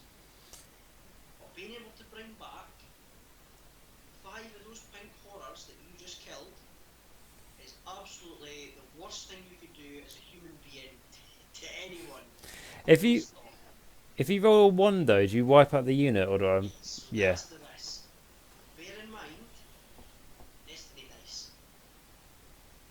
Can you use that for Destiny dice? Yes, the only time you can't use a Destiny dice is on a D6 roll. This is not roll a D6. This is just roll a dice. So it's not specific. Right. So the trick is, basically what I do is I wait to have like 1 or 2 pink horrors left. They can take this spell because they are a demon. They can be buffed by the Lord of Change because you can give them +1 if they're close enough. So you're casting it on a 6, 7, let's just say 7, let's keep it simple. You get it off, you roll a dice, you average a 4, you've just brought back 4 pink horrors. That is horrendous. You're a monster. The other one that can benefit from this that people forget about is the Zangors on the discs. Oh yes. Because the discs give them the demon keyword. I fought against a unit of 12 Skyfires. Brought them down to 2, and then I was fighting a unit of 12 again. Yep. Because you can just keep piling this on every turn, bringing stuff back. Yes, there is a risk that you will wipe that unit out, which is why you would wait until they're really, really low. But you combine this. So a good example of this going really, really well is it's your hero phase. You cast this on that. You use that pink horror squad that's only got 2 guys left in it. You cast this spell. It goes off. You get 4 guys back. You're back up to 6. So you get to shoot at the opponent that you're in combat phase with. You go to the combat phase. Let's just say, for argument's sake, the opponent wipes out 5 of these guys. You're left with 1. You're left with that lovely icon bearer that's standing there. Well, you got to take a battle shock test. Let's use that Destiny dice to make that battle shock test a 1. And then I get to bring back D6 models to that unit. You can literally get a free unit to pink horrors in 1 turn with this spell. With a combination of this spell and the icon bearers. So, like I say, a lot of people already know about this spell. Well, I presume so. So they always sort of know the answer. But you know, if you are, you know, let's say you're going demon heavy, this is probably the most auto-include spell there is, isn't there? Oh yeah, Yeah. bar none. There is no other spell. If you take pink horrors, this you have to take this spell. It's actually an unwritten law that you Yeah. have to take this spell. It is too good. It is. Yeah, I've rolled a 1 and I've lost that 1 pink horror. He was going to die anyway. You still get a blue horror point though. Do you? Points though, because it still technically counts as the model has been slain. That's all you really care about, then, isn't it? Basically, even if this goes wrong on your pink horror squad and you've only got 1 or 2 guys left, you still don't lose from this spell. You still get a fate point and you still get blue horror points. And this is still your hero phase. You don't summon until the end of your movement phase. So you can still summon after all this has happened. So yeah, this spell is the most auto-include demon spell that is on the list. By bar none. Absolutely one of the best. It's going to be hard to top that, then, isn't it, with the last one? It's actually one of my favourites. Oh, that's good.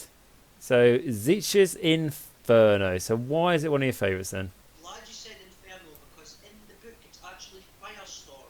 It was errated because of the Herald on the Burning Chariot. It has the same spell known as Tzeentch's Firestorm. So he got to keep that, and the lore changed to Tzeentch's Inferno. So, just in case you're looking in your book and you're like, that's not what it says at the end. So this is an excellent spell. So it's got a casting value of 9, which is very high. Very high. There's only a quarter chance you're getting this thing off if you aren't casting it using the Lord of Change. But the times that you do get it off is excellent. So casting value of 9. An enemy unit within 18 inches of the caster and roll 9 dice. For each 6, that unit suffers D3 mortal wounds. D3 mortal wounds is tasty. It's very, very good. When it goes off and you get 3 6s, watch your opponent coming. Because you've bolt Tzeentched them, you've then followed that up by bringing half of that pink horror squad back, then you've used your Lord of Change and a Destiny dice to take that 5 and take one of your 5s with your Destiny pool, give it to him.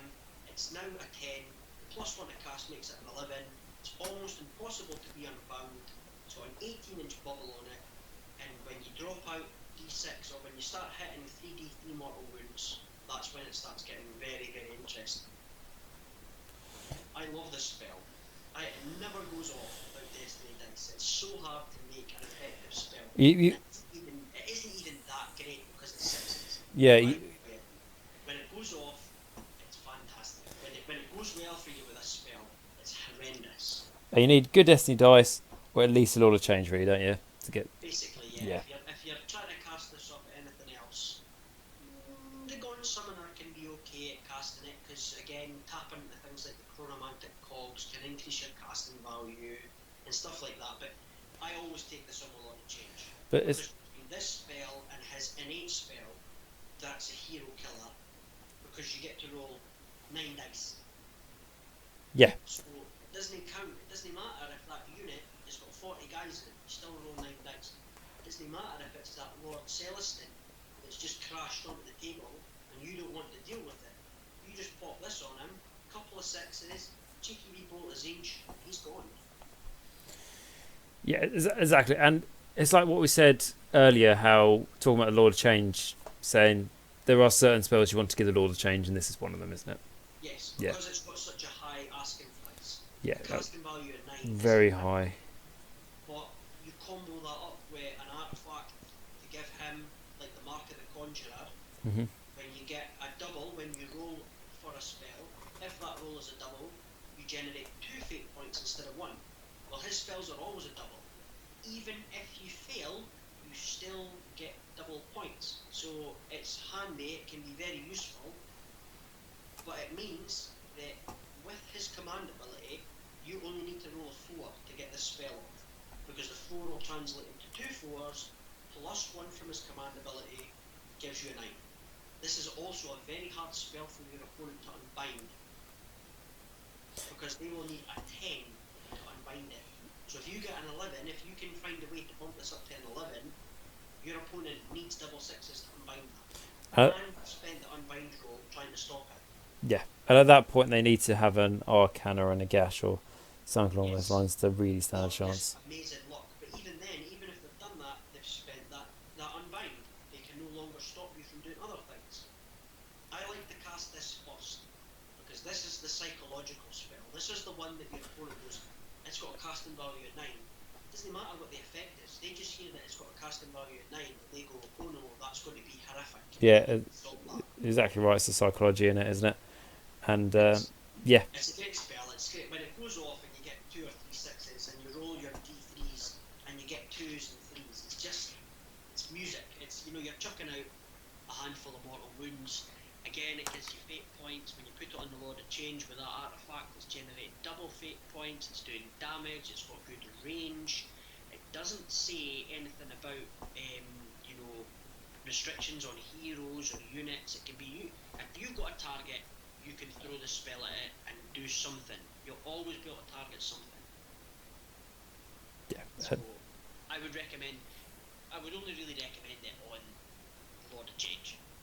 Even not on Kairo's Fate Weaver, because he doesn't have that spell. He doesn't have that. Matching your highest. Alter a dice. Lord of Change or an Exalted Lord of Change. You know, the big Forge World. I do know, yeah, the one with the Angel Wings. Yeah, because he's the same model with just extra wounds, basically. So yeah, I love the spell. I love putting it on the Lord of Change because it just makes him even more scary. Because people hear that 9 and they go, wait a minute, he's got the elite spell that lets me roll dice and on a 3+ starts doing wounds. Oh, and he's got that Firestorm as well that you can make go off with Destiny dice, and it does, it shoehorns your opponent into really deciding what spell they want to be hit with. What spell would you rather be hit with? Neither. And basically, yeah, it's not even that effective. Rolling 9 dice, getting 6s, you might get 1 or 2, but again, it can be good. It can be handy. Yeah. So, always take. You don't have to always take it on your Lord of Change. You can give him the bolt of Tzeentch or whatever. But like I say, I try to pack them onto my pink horrors because I want them moving up the board. I'd rather he took this because he's actually got the best chance of getting it off. Yeah. Otherwise, you're missing out on a perfectly other good spell you could have casted. Yes. Exactly. And again, because you're taking, a lot of people might say, well, it's still quite high casting value. Why do you take it at all? Well, if you've got 3 pink horrors, a Gaunt Summoner, and a Lord of Change, you know, what's that? 7 spells you can cast. Mm-hmm. They can only be cast once, and you know you can cast Arcane Bolt and Mystic Shield because they all know that because they're wizards. So you've got 5 other spells that you need to pick from. You can't give them all the same spells. And the pink horrors have got no innate built-in spell. They can only take spells, either Arcane Bolt, Mystic Shield, or one from the Lord of Change. Okay, the Gaunt Summoner and the Lord of Change have got a built-in spell, but they can cast twice. So that's only 50% of the casting. Like I said before, diversity is good. Having access to a lot of spells Gives you more options, doesn't it? Basically, yeah. It means that you're not wasting. Yeah, exactly. And with that, those are the Tzeentch specific spells without going into individual war scrolls. So are there any endless spells that you have got of note that would be quite good for? The number 1 spell is Chronomantic Cogs. Straight up. Without thinking about synergies or anything else, Chronomantic Cogs, you slow down time. Remember, when you cast the Chronomantic Cogs, it still gives you a fate point. So you're always generating fate points, you're always generating that ability to summon, and it gives you +1 to cast. So I like to use it for my Lord of Change. I use his command ability to give him +1, cast the Chronomantic Cogs, which gives him another +1, and then cast either Tzeentch's Firestorm on a 7 instead of a 9, or cast as an 8 spell, which I think will be a 5 instead of a 7. So I can. And again, you use Destiny dice and all that kind of malarkey, so yeah, his is Infernal Gateway's cast on the 7, so yeah, Chronomantic Cogs is good shout. It's a solid. To get the use out of because they need to be within 9 inches to actually activate it. So being able to basically park it behind him, out of range of your opponent, but him still get the benefit is good. That's good. And there are ones like, obviously, if you take the Zangor, Great Bray Shaman is his name, full title. But the Zangor Shaman. Oh, it's just Zangor's aim, isn't it, on his disc? Oh, the one on the disc? Yeah. He's he has access to some of the Beasts of Chaos. Yeah, that's it. Something I've ever really heavily invested in. The problem is the Beast of Chaos stuff still targets things with the Beast of Chaos. Yeah, it's. If you've got anything that isn't Beast of Chaos, you can still suffer the negative penalties. Yeah. So unless you take like a full Zangor army, It's not really. You can still potentially blow yourself up. Another good endless spell that goes with the Gaunt Summoner is the Balewind Vortex. Yep. That goes very well. It's iconic duo. Excellent spell. Firstly, when you cast it, it essentially doesn't count as a cast because you can carry on casting. So you can get 3 spells instead of 2. Exactly. And for me, naturally, without looking... Pardon? Which is very, very good. Yeah, and it makes him a bit safer, isn't it? Because it makes me not be able to attack him close combat and whatnot. The real reason you take it is because it adds, is it 9 or 7 inches? I can't remember. One of the I want to say 6, but... It's something like that, yeah. It's the range for the... for his Horde killing spell, isn't it? Yes, I was going to say his innate spell is a horde killing spell, and essentially when you cast it, you pick a unit and you roll a dice for every model in that unit. Again, looking at you, clan rats. And on a 4 or lower, it deals a mortal wound. So when you can extend that killing power to even further up the board, your opponent's deployed quite far back, thinking, right, I know what's coming. I'm going to avoid getting, Infernal Gateway, or I can't remember what it's called, Infernal Flamed to death. Oh wait, he's just added, a third extra on the range. That's not good. And that combines very well with the Treacherous Bond spell. So you're getting minus to shot at, you're getting minuses to be attacked. Then, when the opponent does get in and starts attacking you, with a Treacherous Bond, you can, on a 2-up, you can start passing those wounds off onto something else. So it can make him incredibly survivable. Bear in mind, he's not... If you looked at his save, he's not generically the most survivable guy. No, absolutely not. He's quite horrendous at surviving. If somebody even so much as sneezes at him, he can crumble quite quickly. So just adding to his save rolls just makes him that little bit better. It maybe makes that wound or 2 not go through. So I've not done it very often, and on more of a fun thing, I like to throw in the shackles because it slows your opponent down. If I don't want something getting into my heroes, I chuck the shackles out. It slows them down. It lets me cast extra spells at them. It lets me shoot at them for maybe that 1 extra turn. That can be the difference. So another one that people don't seem to talk about, and I've used it and it's incredibly effective, is the Prismatic Palace. I was just about to say that. Dropping that when your opponent teleports in a unit behind your Lord of Change, it's cheap, it's like 30 points, you get a fate point, and it's an obstacle that they can't shoot through, and that they have to walk around. Yep. You drop that on at the right angle, and move it. So if you picture like a blocker, maybe, I don't know, playing Idenith, and somebody brings the fluffy guy with a lantern on his head that can deep strike in the Marty units. Yeah, the pointy guy. Yeah, you drop him at the back.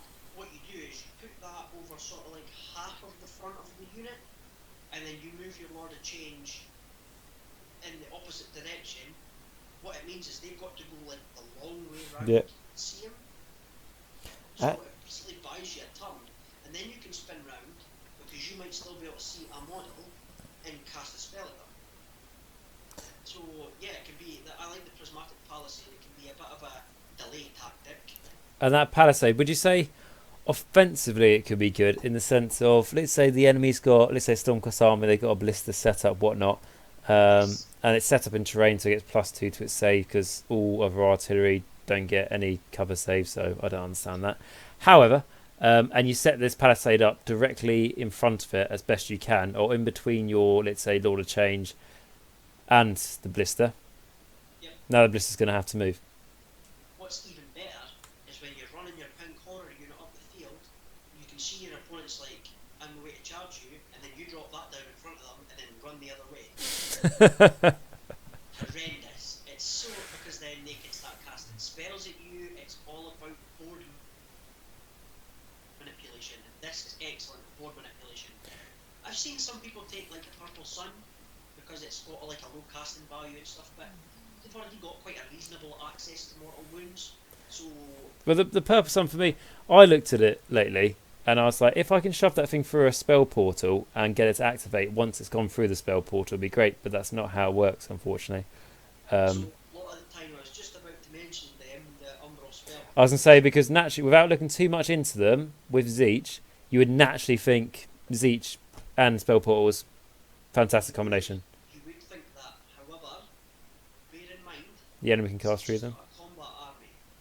So your opponent is going to be running towards you as fast as possible. How many turns are you actually going to get the benefit from them? Really? In rare circumstances, if your opponent knows that you are bringing Tzeentch, as soon as they see a block of pink horrors or a Lord of Change, they are going to deploy right on their border. Because even though they're getting spells cast at them, if they can get to you by turn 2, they are going to start hampering you very, very quickly. The spell portal's really helpful if your opponent sits right at the back. I would rather spend the points, to be honest, on the cogs to better my chances of casting. That's And the reason for that is, over the portals, is because there is a little caveat in the rules that may change yet, is that you cast first, then you pick a target. Nobody said that you have to pick a target. It's not written in the rules anywhere that you must pick a target. Even if your entire army is out of range and cannot physically reach your opponent's models, you can still cast spells. And that is something for a lot of players to think about. I have seen it done. I haven't played at tournaments, but I have seen it done many times. There is no rule to say you must pick a target. None. And it's because of the way it's been done, the way it's been written, which is you roll first to see if you actually are successful. It's not pick a target and then roll, it's roll a dice. You may pick a target. It doesn't say you have to pick a target. So if you've got loads of cheap spells and your opponent is miles out of range, you can't get them, you know, you've been given first turn, you've set up defensively, they've set up defensively, everything's out of range. You're just going to get crazy amounts of fate points, aren't you? Yeah. You can still generate fate points. You can still always be casting something all the time. That's something that I would really, really bear in mind, because it does not, like I say, it does not state that you must pick a target. You cast Tzeentch's Inferno, you get a 10, your opponent doesn't unbind, just take the 10. Just take the fate point and just go, right, okay, fine. I'm not going to target anything. That's something we're thinking about, isn't it? And definitely, because what it does is it means that it doesn't matter whether your Lord of Change is sitting out of the corner like a lemon, because your opponent's run all of his stuff to one side of the table. You can still generate 4 fate points off him if you take the mark of the Conjurer, because you're going to roll doubles. When that spell goes off, you're going to benefit from it. You're still going to get fate points. And that's really the crux about Tzeentch, is it's a balancing act between, I always want fate points, and fate points are always going to be a byproduct of casting spells. Now, I wouldn't say Tzeentch is particularly great at buffing armies, and I wouldn't say it's particularly great at debuffing the enemy. Both of them are very random, but you're very good at outputting mortal wounds when it comes to magic. So bear that in mind. Be aggressive with your spells, and be aggressive with your destiny dice. If your opponent strays a hero model within, a bolt of Tzeentch's range, it's maybe only got a couple of wounds left, capitalise on that. Spend those dice, get that spell off, do the wounds. You will change the flow of the gameplay all the time with spells. Spells have a bigger impact on gameplay, on overall gameplay, than the combat phase and the charging phase do, because you know that they are coming. You know that you can avoid spells by getting out of their way, but it means that you are not standing where you want to be standing. I am pushing you. And if you take demons and you go pink horrors, you're going to go from having a very elite army to a horde heavy army. You do the opposite. As the game goes on, your army grows, it doesn't shrink. So in a combination with that, sheer weight and numbers, combination of being the best shooting chaos army in the game, mixed with the fact that you can output a huge amount of mortal wounds. Basically, the only phase that you really want to be avoiding is the combat phase. That is where you need to press your advantage. I agree. So there are a few endless spells as well that will benefit your army, and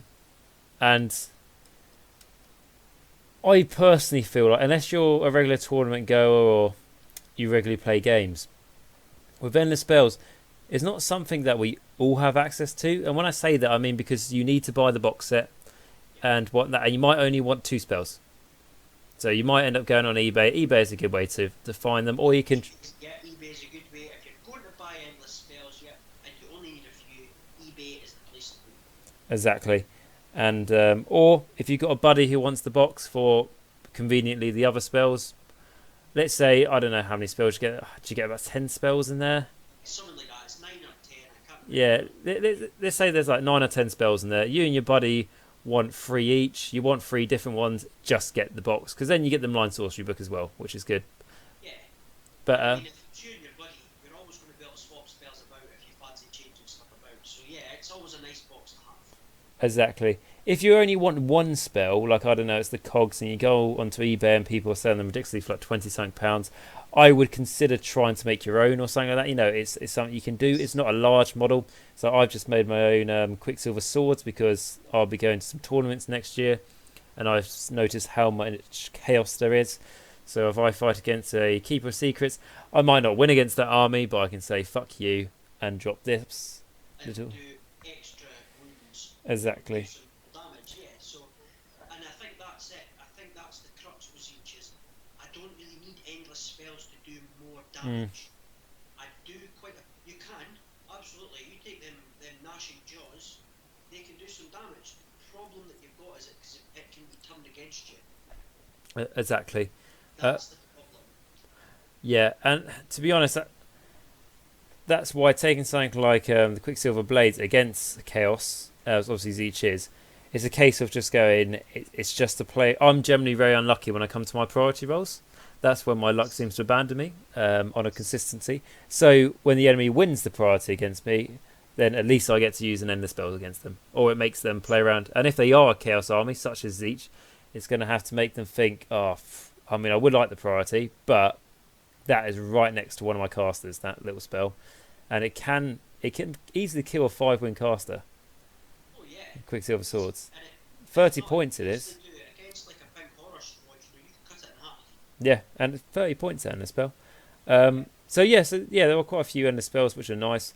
And what I wanted to say, just another couple of worth mentions, are from the Chaos Sorcerer Lords from Slaves to Darkness, as they both do have pretty nice spells. Would you not say so?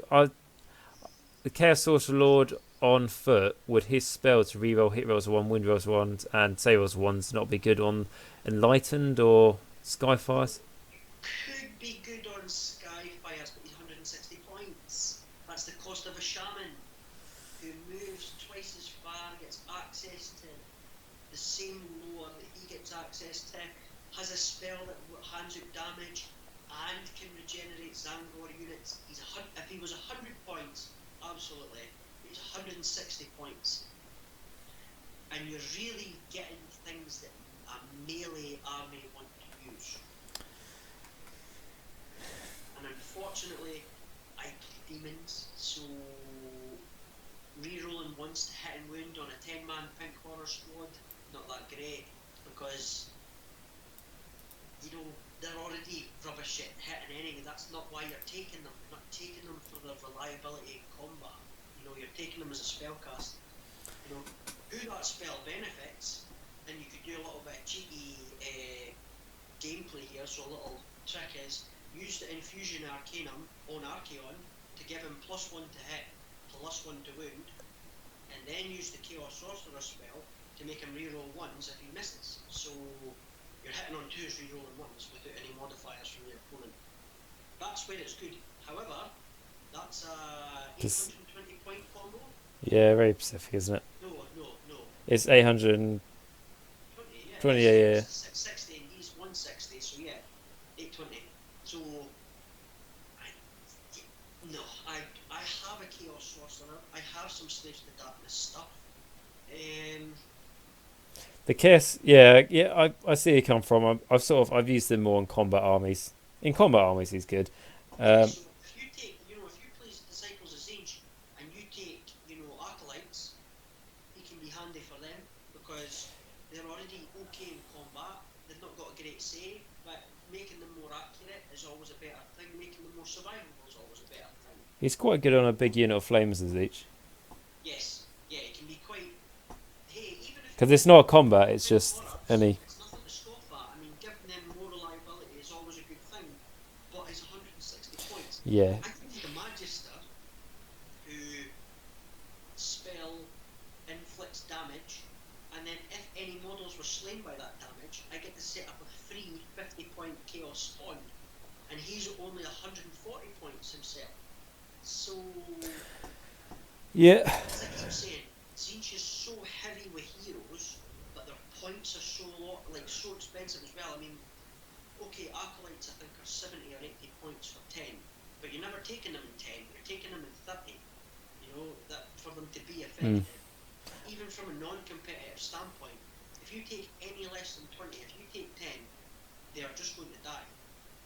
You might as well just take Chaos Warriors, because at least then they've got some survivability.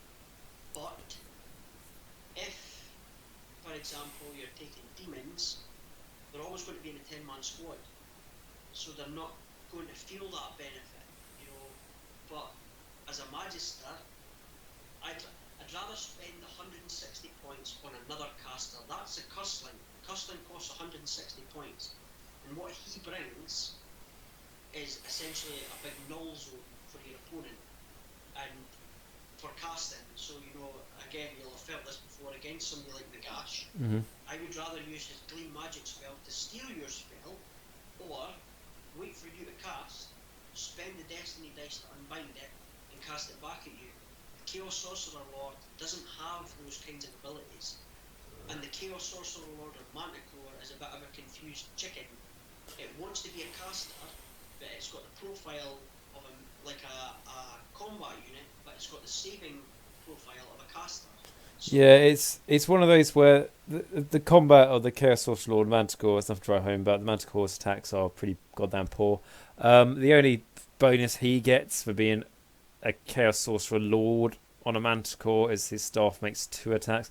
But I would wish he didn't have the Manticore attacks. He didn't have the extra attack for his staff. I just wish he had bonus to his casting, purely because his spell, if you get it off, especially with Destiny dice, is very swingy, very hit and miss, yes. but it could do an insane amount of damage. I've killed a Star Drake with it before.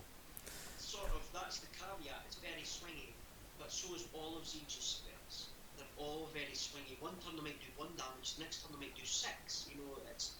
That's what makes Tzeentch kind of be a bit of a struggle when it comes to where it stands on the competitive ladder. Well, that's because at a tournament you play standardly 5 games, and even if you're lucky, it's like Skavens can suffer from it a little bit as well. Not as much as Tzeentch, but because they're quite random, they could smash 3 of their games out of the park and then their luck comes back at them, the average, and they lose 2 of them. The games, you just Yeah. get hammered. And statistically, by that point, with Tzeentch as well, Tzeentch had a good 3 games, whatever. Then now that Tzeentch army is on the top tables, and now it's fighting against the armies that win the tournaments. It's not that, it's fighting against armies that are more consistent. So, yeah, Tzeentch is not number 1 placeholder by any means, and that is because of its greatest strength, and that is its casting. It's very, very swingy. I don't really think there's a great deal more with the casting that I can say. I think there are some staple spells, and there are some spells that are staple depending on who you take in your army to gain the most benefit out of them. But essentially, if there's anything to take away from it, is that stick to the damaging spells. Pour as much mortal wounds out as you can, because there's going to be some turns where you cast nothing and you gain absolutely no benefit. And if you're relying on that +1 attack to put on your, I don't know, on the Archeon, you're going to struggle. Stick to the stuff that outputs wounds, because when you combine that with the spells on the individual war scrolls, you're putting out honestly a horrendous amount of mortal wounds. Even mortal wound saves will struggle to mitigate the actual just sheer amount of dice you're forcing your opponent to have to roll. Statistics, they're eventually going to start failing stuff. Stuff is going to start falling off. Pick on their heroes. Age of Sigmar is not the greatest game for sniping. Like 40k, it's easy to snipe off your opponent's guys because you can be 48 inches across the table. Not the case in Age of Sigmar. Tzeentch is one of the few sniping armies in the game. You know, if you position your Lord of Change, again, it doesn't have to be wholly within, it just needs to be within, and you start casting off spells that do 3 mortal wounds, 4 mortal wounds, a mortal wound here. Heroes crumble to that kind of stuff. And again, with Tzeentch, it's not a hammer army. These spells are not going to do 3d3 or 3d6 mortal wounds, and you're going to wipe out units with them.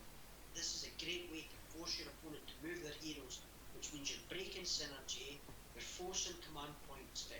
That's the things that you want. You want to manipulate the board and keep your opponent off objectives. If you need something dead, just take your 2 heroes and point them at that enemy. And, between the Gaunt Summoner and the Lord of Change, that's 4 spells. If you use all 4 spells on an offensive sort of line, you're going to do damage. It's inevitable. You're going to get some of the spells off, and then you're going to do damage.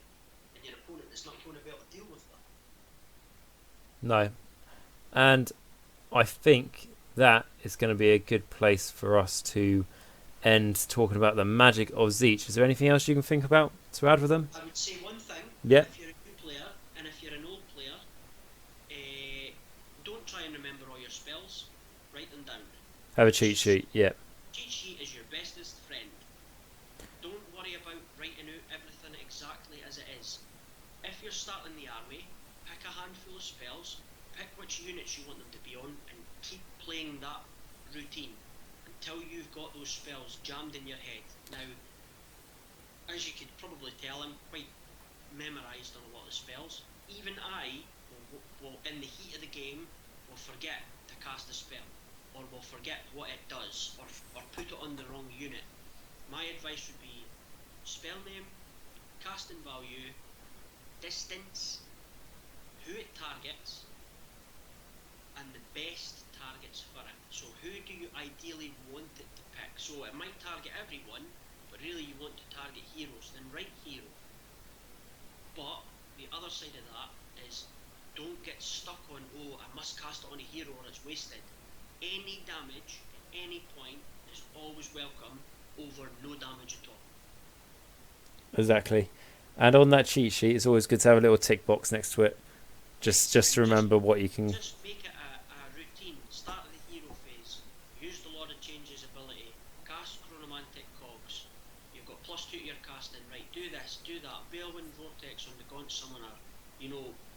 Get into a habit. And like I say, stick with those spells for maybe 3 or 4 games, that'll really help ingrain it into you, and it'll also give you a good idea of what heroes are good at casting what.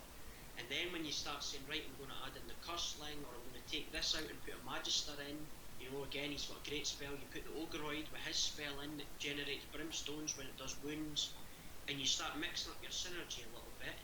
Your low spells don't change, and the people who have access to them don't change. They haven't changed. You know, the Lord of Change has always got access to the Lord of Change. That's his thing.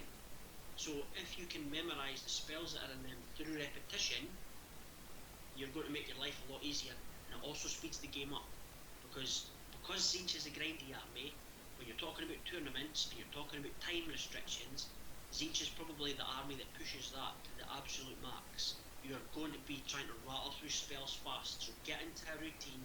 A cheat sheet is absolutely the way forward. I think that out of anything, even if you know all the spells back to front, if you take anything from this video, that is the thing I hope you take, is use a cheat sheet. That will make you and your opponent's life a hell of a lot easier. I 100% agree with that, because myself with I don't play Tzeentch, but I do play Nagash a lot, and like I say, the amount of spells he can cast, it almost feels, yeah, exactly, almost feels like a Tzeentch army. And when you're taking your time, especially at very competitive games and tournaments, when you are taking your time to do those spells, of course you do need to take your time, because you want to make sure you're doing it right, because it's very important to your strategy. Just bear in mind that the more longer you take on your turn to complete your turn means the less time your opponent's going to have in their turn, because obviously the games are fixed. So just bear that in mind. So just the cheat sheet helps you, and it is going to help out your opponent as well. Yeah, because the other thing to remember is the hero phase is the first phase. You still have to move all those models about the board. You still have to charge them, or run them, or fight them, or shoot with them. And then your opponent's got to do the same thing. So the hero phase is definitely your longest phase, and anything you can do to speed it up is only a benefit. And that's why I'm saying, I would say the most important part of your cheat sheet is not the range or the casting value, it's the best units to target. Because when your opponent's taking their turn and you're watching them move their stuff about, you're going to get into the habit of saying, right, he's moved that too close to that Lord of Change. Right, I'm going to use his Infernal Gateway ability to deal some mortal wounds. Right, he's moved that Clan Rat unit too close to the Gaunt Summoner. Right, and what you'll do is you'll almost make a routine that isn't in a routine. You'll start to become so familiar with what your guys do.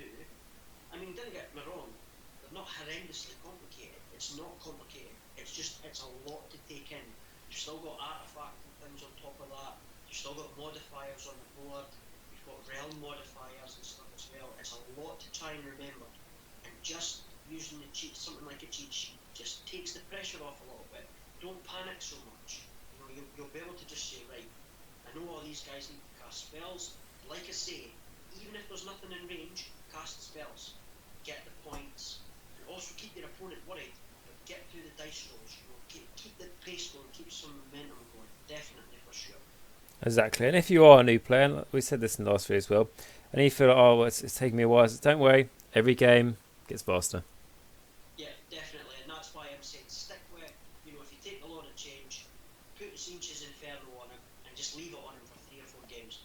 Even if it isn't that great, you will then, by the end of that, know, I didn't really like that spell. It's not something you have to memorise. Because the other thing as well is, when you're playing like the Lord of Change, if he unbinds a spell, he learns it. If he unbinds a spell on a 9 or greater, he learns it. Which means you can start adding more to that. So bring a pen, and bring a temporary cheat sheet, and the same goes for likes of the Cursling. His green magic goes off on a 3, which is like excellent. It's beautiful. I think it's got a 24-inch range, and then you pick a spell on the opponent's war scroll, roll a dice. If it's higher than the casting value, he now knows that spell. So if you take him, a Lord of Change, and a Gaunt Summoner, you've got, I think, with the Gaunt Summoner you'll have 3 spells to memorise. With the Lord of Change you'll have a minimum of 2, and with the Cursling you'll have a minimum of 1. Plus you're going to have your Pink Horrors, who are all going to have their own spells to memorise. So yeah, write things down when it comes to the spells, because you will be overwhelmed if you take three units of pink horrors, a Lord of Change, a Gaunt Summoner, and a Magister. You will have way too many spells to remember, far too many. You can't. It just becomes impossible after that. So just write things down. It will make your life so much easier. Exactly. And with that, I'm going to thank everyone for listening to this. If you are Tzeentch players as well, or if you're new, or you've got any questions, or you agree with anything we say, or disagree with anything we say, please let us know in the comments, because like as always, this channel is a community and I'm very much interested to hear everybody's thoughts. So Martin, thank you very much for joining us. Greatly appreciate all the advice you've given us. Well, again, thank you very much for having me. It's good fun. Tzeentch is so much fun, and hopefully, you know, if people do listen to this and they've got like a favourite spell, let me know, because I really do. I love how everyone has sort of a different take on Tzeentch because it's got such huge variety. You know, some people don't even play demons, so half of what I said might not even be applicable to them. But yeah, if you've got some sort of playstyle that you love, a spell combo that you love, maybe endless spell mixed with this spell on this character, please tell me below, because I'll be watching the comments, and I really enjoy it. It's so diverse, and as you say, it's such a community. It really brings people together. It definitely does. And as I mentioned at the start of the channel, the start of the video, Martin here is from Chasing Those Sixes, which is a new channel he's just started. So he's very keen to get as many videos out there. He's already got 2. If you are interested in Tzeentch and you listen to our last video where we talked about good ways to start Tzeentch, Martin here has also reviewed the Tzeentch Start Collecting box now, so that'll be a great one to watch for a bit more in-depth insight on that. Absolutely.